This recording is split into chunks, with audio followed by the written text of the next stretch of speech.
Maharaja Telugu film review by all rounder star Ballem Venumadhav. Cinema నిడివి 142 నిమిషాల 59 సెకండ్లు యూఏ సర్టిఫికెట్. ఒక మంచి సినిమాని చూసినటువంటి ఫీలు మనకి సినిమా కలగజేస్తుంది. ఈ ప్రకటనల్లో శనివారం నుంచి సూపర్ డూపర్ హిట్ అని చెప్పి ప్రకటిస్తున్నారు. ఆ మేరకు అంచనాలతో వెళ్తే నిజంగానే ఆ రేంజ్ అనిపించింది సినిమా. 14 జూన్ 2024న ఈ రిలీజ్ అయినటువంటి సినిమా ఒక బార్బర్ అంటే మంగళ షాప్లో పనిచేసే అతని యొక్క జీవితాన్ని చూపించారు. చాలా అద్భుతంగా ఉంటుంది. ఆయనకు ఒక చిన్న కూతురు ఉంటుంది. సో కూతురు ఎట్లా అంటే జస్ట్ అప్పుడే పరువానికి వచ్చిన కూతురు, చిన్నపిల్ల అంటే 15-16 సంవత్సరాల పాప. ఆ అమ్మాయి స్పోర్ట్స్కి అక్కడ క్యాంప్కి వెళ్ళి ఉంటుంది. సో తండ్రి దగ్గర ఒకటి లక్ష్మి అని ఒక చెత్తబుట్ట ఉంటుంది. చెత్తబుట్ట పేరు లక్ష్మి అని పెడతారు. దానికి లక్ష్మి అని పెట్టి దానికి ప్రత్యేకంగా ఎందుకు చూసుకుంటారంటే ఆ చెత్తబుట్ట కారణంగా ఒకసారి పెద్ద ప్రమాదం జరుగుతుంటే పాప రక్షించబడుతుంది ఆ చెత్తబుట్ట వల్ల. అందుకే వాళ్ళకు సపరేట్గా చెత్తబుట్టకు ఒక సపరేటు స్థానం ఉంటుంది వాళ్ళ ఇంట్లో. సో ఇటువంటి ఆ స్పోర్ట్స్కి వెళ్ళిన తర్వాత అమ్మాయి ఈ మహారాజా అనేటువంటి హీరో, ఈ తమిళంలో ఈ సినిమా పేరు మహారాజానే, తెలుగులో మహారాజు అని శోభన్ బాబు సినిమా వచ్చింది. విజయబాబు రెడ్డి దర్శకత్వంలో సుహాసినితో నటించిన సినిమా, శతదినోత్సవ సినిమా. మళ్ళీ స్పాంటేనియస్గా ఖైదీ సినిమాకు మళ్ళీ కార్తీక్ ఖైదీ, తెలుగు చిరంజీవి ఖైదీ తర్వాత కార్తీక్ ఖైదీ వచ్చి అది కూడా 100 days కొట్టినట్టుగా ఈ మహారాజా సినిమా కూడా సూపర్ హిట్ అయ్యే ఛాన్సెస్లు ఎక్కువ కనబడ్డాయి ఈ సినిమాలో. సో ఈ మహారాజా ఇప్పుడు చాలేళ్ల తర్వాత, అంటే శోభన్ బాబు సినిమా మహారాజు వచ్చి చాలా రోజులైంది. సో ఇప్పుడు మహారాజా అయితే రాజు, ఇది మహారాజా. విజయ్ సేతుపతి 50వ సినిమాగా ప్రకటించారు. మమతా మోహన్ దాస్ చిన్న స్కూల్ టీచర్ పాత్రలో, అంటే చాలా చిన్న పాత్రలో నటించగా, అనురాగ్ కశ్యప్ ఒక తినేసే క్యారెక్టర్, విజయ్ సేతుపతికి సమానమైన క్యారెక్టర్ని పోషించాడు. అద్భుతంగా జీవించాడు అతను. మునీష్ కాంత్ ఇంకా ఇతర నటులు నటించారు మనకి. ఇక నిఖిలన్ స్వామినాథన్ ఈ సినిమాకి డైరెక్టరు, రైటరు, డైలాగ్ రైటరు. ఇక సుందరం తర్వాత జగదీష్ పళనిస్వామి ఈ సినిమాకి నిర్మాతలు కాగా, బి అజనీష్ లోక్నాథ్ మ్యూజిక్ అందించగా, కెబిలన్ వెల్రామూర్తి లిరిక్స్ రాయగా, ఫిలామిన్ రాజు ఎడిటింగ్ చేశాడు ఈ సినిమాకి.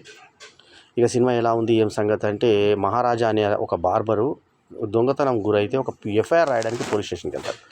వెళ్ళిన తర్వాత అతన్ని చేత డబ్బా అని చెప్పేసి ఎక్కిరియడము. ఆ తర్వాత అంతకుముందు దొంగలను కొడుతున్నటువంటి పోలీస్ అతను ఏం పోయిందంటే చెత్త బుట్ట అంటే ఇతను పిచ్చోని చూసినట్టు చూడడము. లంచగొండైనటువంటి వాళ్ళ పై అధికారి, పోలీస్ అధికారిని ఫస్ట్ ఇంట్రడక్షన్ సీన్ చాలా అద్భుతంగా చూపించారు క్యారెక్టరైజేషన్. అతను ఏం చేశారంటే ఒక నగలు పోయినటువంటి ఒక అతను, అంటే ఆర్టీఐలో పనిచేసే అతన్ని జీతం ఇంత, నువ్వు 7 కోట్ల రూపాయలు, ఇల్లుకు 3 కోట్లు అయ్యి ఉంటుందా అని చూసి, 3 కోట్లు కాదు 7 కోట్లు అయ్యి ఉంటుంది అంటే, నువ్వేమైనా నాకు ఐటీ అధికారివా నన్ను అడుగుతున్నావు అని చెప్పి పరుషంగా మాట్లాడితే, తీరా చూసే వరకు రోల్డ్ గోల్డ్ నగలు రికవరీ ఇస్తారు. అట్లా అంటే ఇవి ఎక్కువ మాట్లాడినామంటే నీ మీద కూడా ఎంక్వైరీ చేశాను గట్టిగా మాట్లాడేసరికి ఆ వ్యాపారస్తుడు కామ్గా అయిపోతాడు. అంటే ఇటువంటి క్యారెక్టరైజేషన్ ఉన్నటువంటి పోలీస్ ఇన్స్పెక్టర్ అనేది చూపిస్తారు అతన్ని. అటువంటి అతనికి దగ్గరికి ఇతని కేసు కోసం వస్తే అతన్ని కూడా కొట్టి పంపిస్తారు. అయితే విజయ్ సేతుపతి అంతకుముందు ఆ స్కూల్లో ఆ అమ్మాయి ఒక తప్పు చేసింది అని అంటే, మా పాప తప్పు చేయదని చెప్పి ఒక రాడ్ పట్టుకొని ఉంటాడు. యాజమాన్యం గన్మ్యాన్లు వాళ్ళందరూ సెక్యూరిటీ గార్డులు అతను లాగేస్తే కూడా, మా పాప తప్పు చేయలేదండి, వేరే అబ్బాయి తప్పు చేశాడని ప్రూవ్ అయిన తర్వాత సారీ చెప్పాలి మేనేజ్మెంట్ అంటే, మేనేజ్మెంట్ దురుసుగా ప్రవర్తిస్తే అతను పోడు అక్కడి నుంచి. మా నాన్న సారీ చెప్పింది పోడ్డా సార్ అని చెప్పి బతిలాడుతుంది ఆ పాప. అప్పుడు సారీ చెప్తే అప్పుడు వెళ్ళిపోతాడు. ఆ పోలీస్ స్టేషన్కి వచ్చిన తర్వాత అట్లాగే ఏదైనా ఎఫ్ఐఆర్ తీసుకోకపోతే అక్కడ కూడా దూలం కొడితే మొత్తం దూలం అంతా ఊడిపోతుంది. అప్పుడు రాత్రి ఇంత పడుకున్నప్పుడు ఒక పాము వస్తుంది, ఇతను కరవకుండా వెళ్ళిపోతుంది. అదే పాము మళ్ళీ నెక్స్ట్ పోలీస్ స్టేషన్లోకి వస్తే ఇతను చేతిలో పట్టుకొని బయటకు వస్తాడు. ఇంతకీ చెత్తబుట్టను తీసుకురమ్మని, ఆ చెత్తబుట్ట తేవడానికి కోసం దాదాపు ఆయన దగ్గర సేవింగ్స్ 13 లక్షలు ఉంటే దాదాపు 5 లక్షల దాకా ఇస్తానని 40,000 లంచం చేతిలో పెడతారు. ముందు ఇసిరేసిన తర్వాత తీసుకునే పద్ధతిలో పోలీసులు తీసుకుంటారు లంచాన్ని. తర్వాత ఇతని కోసం వాళ్ళు ఇన్వెస్టిగేట్ చేస్తూ ఉంటారు. చేసిన తర్వాత ఆ చెత్తబుట్ట కోసం, ఆ లక్ష్మి అనే చెత్తబుట్ట కోసం ఎందుకు ఇతను అంత తాపత్రయపడుతున్నాడు, అది చేసినటువంటి ఒక పెద్ద కథ చెప్తాడు. ఆ కథ అందరూ పోలీస్ స్టేషన్లో అందరూ నవ్వుకుంటూ ఉంటారు. ఆ కథ చెప్పినప్పుడల్లా నవ్వుకుంటూ ఉంటారు. అది పెద్ద స్టోరీ. మా ఇంట్లో దొంగలు పడ్డారు, 3 వచ్చారు, నేను మామూలుగా బాబురావు షాపు ఎప్పుడో పోయాను, తిరిగి వచ్చిన తర్వాత లోపలికి వచ్చాను, బట్టలు మార్చుకున్నాను, చూశాను, ఆ తర్వాత నాకు దొంగలు చూశారు నన్ను, ఇట్లా చెప్తా ఉంటే ఆ పోలీస్ స్టేషన్లో అందరికీ బయట అయిపోతుంది ఆ కథ అంతా. సో ఇక్కడేమో ఈ అమ్మాయి స్పోర్ట్స్కి వెళ్తుంది, ఆ వేరే అమ్మాయికి బూట్లు లేవంటే బూట్లు ఇస్తుంది, ముందు అడగకుండా ఎందుకు తీసుకున్నాను కోపడుతుంది. కానీ తండ్రికి ఇంకొక బూట్లు జత తీసుకురా అంటే బూట్ల జత తీసుకోవడానికి తండ్రి బయటికి వెళ్తాడు. అదే రోజు ఆ అమ్మాయి వస్తుంది. అక్కడ ఆ అమ్మాయి వచ్చి డ్రెస్ మార్చుకుంటుంటే మొత్తం పిరుదుల వైపు నుంచి మొత్తం బ్యాక్ నుంచి మొత్తం ఫుల్ న్యూడ్గా అమ్మాయిని ఈ దొంగలు చూడడం జరుగుతుంది. చూసిన తర్వాత టెంప్ట్ అయిపోతారు వాళ్ళు. సో ఆ చిన్న పాప 16 ఏళ్ళ పాపను అంటే ఎంత జాగ్రత్తగా నీట్గా చూపించారంటే యూఏ సర్టిఫికేట్ ఎందుకు వచ్చిందంటే జస్ట్ మోకాల వరకు కూడా చూపించలేదు, జస్ట్ ఆ మోకాలకి మన మోచెప్పుల కిందనే పిల్లలు అవి ఏం కనబడకుండా లైట్గా అమ్మాయి తీసేసినది ఫీలింగ్ మాత్రమే మనకిచ్చి ఫుల్ న్యూడ్గా పూర్తి బరబతులు ఉన్నట్టుగా అమ్మాయి మొత్తం కింద ప్యాంట్ తీసేసినట్టుగా ఇంకో డ్రెస్ మార్చుకున్నట్టుగా చూపించారు.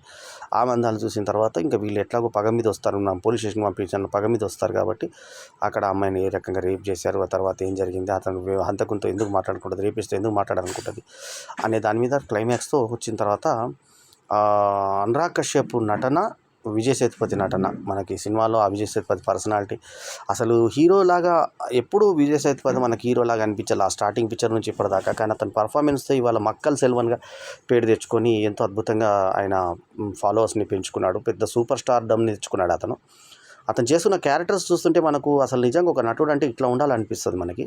సో భారతీ రాజా ఇందులో అతనికి యజమానిగా ఒక బార్బర్ పాత్రలో బాగా ముదుసలుగా నటించాడు. ఆయన అద్భుతంగా ఆయన పర్ఫామ్ చేశాడు. అయితే పాత్ర నిడివి తక్కువ ఉంది. అయితే అభిరామి పాత్ర ఇతను అనురాగ్ కశ్యప్ భార్య పాత్ర, ఆమె ఒకప్పుడు హీరోయిన్ అన్న సంగతి అందరికీ తెలిసిందే. ఆ క్యారెక్టర్ ఒదిగిపోయింది ఆమె. అట్లాగే చిన్న పాపని ఎంత ప్రేమగా చూసుకుంటాడు. ఆ దొంగ యొక్క కథను అతను ఎలక్ట్రికల్ షాప్ నడిపిస్తూ ఆ ముసుగులో శబరి అనేటువంటి ఫ్రెండ్తో సాయంతో ఇతను దొంగతనాలు ఏ రకంగా చేస్తున్నాడు, ఆ దొంగతనాలకి ఈ పోయిన దానికి ఏంటి లింకు. అక్కడ ఒక కౌన్సిలర్ అతను కారులో కూలింగ్ గ్లాసెస్ వాళ్ళ భార్య కూలింగ్ గ్లాసెస్ పోతే ఎవరు తీశారని చెప్పి వచ్చి పిచ్చగా కొడితే ఆ కొట్టినవాడు ఆల్రెడీ దెబ్బలు తిన్నవాడు ఆ ఫ్రెండ్ తీసావని అడిగితే వాడు ఆల్రెడీ జైలుకి పోయి వచ్చినాడు. వాడు పోయి బార్లో పోయి కౌన్సిలర్ని మెత్తగా కొడతాడు. ఆ కొట్టిన తర్వాత ఆ పేరు ఏం చెప్తాడు అంటే మహారాజా అని పేరు చెప్తా, ఆ పేరు ఏంటి ఇళయరాజా అనుకుంటారు. వాళ్ళు ఇళయరాజాని వెతుకుతుంటారు, వీళ్ళు మహారాజా యొక్క పని జరుగుతుంటుంది. పోలీస్ స్టేషన్లో అయితే నాకు ఆట ఆడుకుంటారు, బిర్యానీలు తెప్పించుకుంటారు, డబ్బులు తీసుకుంటారు, అన్నీ చేసుకుంటారు, కానీ అంత అయిపోతుంది. ఆ చివరాకన క్లైమాక్స్లో ఇన్స్పెక్టర్కి విషయం అర్థమై ఇతన్ని ఏం చేద్దామంటావు అంటే వదిలేద్దాం సార్ అన్నప్పుడు క్లైమాక్స్ ఎక్కడైతే ఇన్స్పెక్టర్ చెప్తాడో హాలంతా క్లాప్స్ పడ్డాయి. అద్భుతమైన క్లైమాక్స్, మామూలు క్లైమాక్స్ కాదు. ఈ క్లైమాక్స్ ఎవరికి చెప్పకూడదు అని చెప్పి ప్రకటనలు ఇచ్చారు. అసలు చెప్తే మీకు ఆ ఫీల్ పోతుంది కాబట్టి రివ్యూలో కూడా నేను చెప్పట్లేదు. ఒక అద్భుతమైన సినిమా. ఇందులో పర్ఫార్మెన్స్ అందరికన్నా బాగా చేసింది ఎవరయ్యా అంటే అనురాగ్ కశ్యప్ అంటే అప్పుడు హిందీ సినిమాల్లో యాక్ట్ చేస్తాడని తెలుసు, కానీ ఇంత గొప్ప నటుడు ఆయనలో ఉన్నాడని ఎప్పుడు అనుకోలేదు. ఇక విజయ్ సేతుపతి ఎప్పట్లాగానే అద్భుతమైన నటుడు. సో అతను చేస్తున్నటువంటి క్యారెక్టర్స్ కానీ బాగున్నాయి. ఇది సినిమాలో ఎక్స్పోజింగ్ కానీ డ్యాన్సులు కానీ కనీసం హీరోయిన్ కూడా లేకుండా సినిమాని మెయింటైన్ చేశాడంటే అర్థం చేసుకోండి. స్టార్టింగ్ ఎపిసోడ్లోనే ఒక లారీతోటి అతని భార్య చనిపోవడం, ఒక పాప ఉంటుంది, ఆ పాప మాత్రం ఈ చెత్తబుట్ట వల్ల బతికిందని చూపించడం, క్లైమాక్స్లో ట్విస్ట్ ఏంటనేది చూపిస్తారు మనకు. అసలు ఆయన ఎందుకు అక్కడ భార్య వచ్చిందనే దాన్ని చూపిస్తే అసలు ఆశ్చర్యం కలుగుతుంది. ఎంత బాగా లింక్ చేశారు స్క్రీన్ ప్లే అంటే బెస్ట్ స్క్రీన్ ప్లే అని చెప్పాలి. ఈ సినిమాలో అన్నిటికంటే విభాగాల్లో నటన విభాగాల్లోనేమో మొట్టమొదటి నటన అనురాగ్ కశ్యప్కి వస్తే సెకండ్ విజయ్ సేతుపతి, ఆ తర్వాత ఈ టెక్నికల్ ఆస్పెక్ట్స్కి సాంకేతిక నైపుణ్యాల గురించి వస్తే ఫస్ట్ స్క్రీన్ ప్లే, ఆ తర్వాత రీరికార్డింగ్, దీని దగ్గర నేను రీరికార్డింగ్ పడింది, చక్కటి ఎడిటింగ్, చక్కటి డైరెక్షన్. వెరసి మహారాజా సినిమా ఒక సూపర్ డూపర్ హిట్ సినిమాగా నిలబడింది. ఒక చాలా మంచి సినిమా చూసిన ఫీల్ తోటి ఒక గుండె ద్రవించినటువంటి విదారకమైనటువంటి రేపు అనంతరం మనం బయటికి వచ్చేటువంటి ఆ దృశ్యం చూస్తుంటే ప్రతి ఒక్కరికి కంట్లో తండ్రి రాకుండా ఉండదు. మాతృదేవ తర్వాత అంతగా కదిలించిన సినిమా మహారాజా. సో సినిమా వెంటాడుతుంది. అందుకే ఏ భాషలో తీసినా, ఎంత బడ్జెట్లో తీసినా, హీరోయిన్ లేకున్నా, పాటలు లేకున్నా, గ్లామర్ లేకున్నా, ఎక్స్పోజింగ్ లేకున్నా సినిమాలు ఎందుకు ఆడతాయి, ఎలా ఆడతాయి అనే దానికి ప్రబలోదాహరణగా ఈ యొక్క అద్భుతమైన స్క్రిప్ట్. అసలు ఈ స్క్రిప్ట్ను విజయ్ సేతుపతి ఒప్పుకోవడమే గ్రేట్. అసలు ఒక పాత్రలో ఎట్లాంటి హీరోయిజం లేకుండా అసలు ఆ ఫిజిక్ కూడా అసలు హీరో ఫిజికే కాదు అది.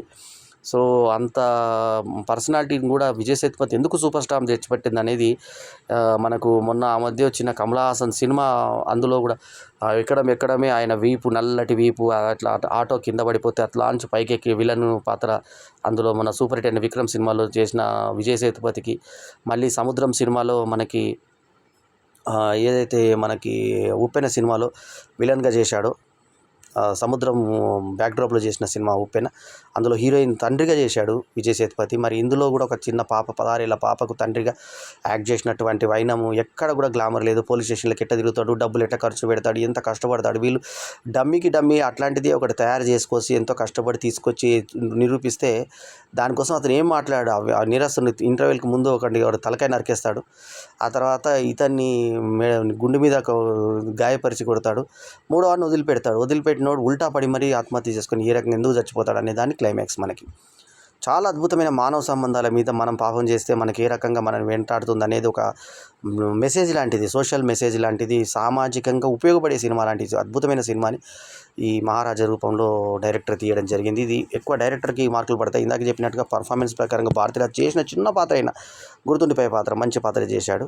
అయితే మెయిన్ ఇందాక మళ్ళీ చెప్పినట్టుగా మనకు ఈ సినిమాలో అనురాగ్ కశ్యప్ ఎక్స్ట్రాడినరీ పర్ఫార్మెన్స్ మనని విపరీతంగా ఆకట్టుకుంటుంది. ఎక్కువ మనకు నిఖిలన్ స్వామినాథన్ యొక్క వర్కే మనకు కనిపిస్తుంది. డైరెక్షన్, ఆయన డైలాగ్ రైటింగ్, అది డైలాగులు కూడా చాలా బాగున్నాయి. బాగా కుదిరిన సినిమాగా చెప్పవచ్చు.